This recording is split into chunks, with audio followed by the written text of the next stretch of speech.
ګل پاڼې ډېره زیاته غټه شوې څه خورې غټه شوې نه یم صرف په سکرین کې داسې غټه ښکارم سونیا شاه میډمو دا ولې داسې غټه ښکاري یو سړی د چا لاندې پروت یا به غټېږي نه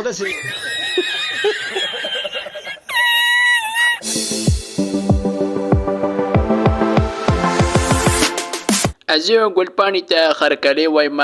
خوش آمدید ورته وایم چې زموږ سټوډیو ته راله مهرباني ډېره زیاته ګل پاڼې څنګه یې له خیره ښه یم ګل پاڼې سر د لاندې کار دې په کوم وخت کې سټارټ کړی و کله چې بالغه شم نو بیا ماته دا احساس وشو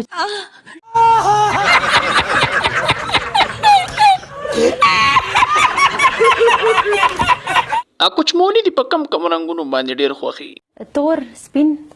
زما د موږی به کوم په لذیږه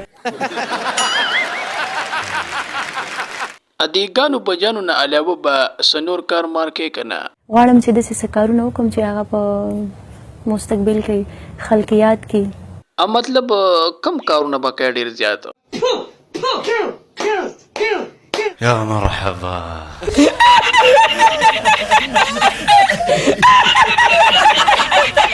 ګل پاڼې نن سبا ډېره زیاته غټېږي غټه شوې نه یم صرف په سکرین کې داسې غټه ښکارم بیا خو شاته کوه خر چیرې باندې کو چې ښکلی شي خیر دی بس پرېږده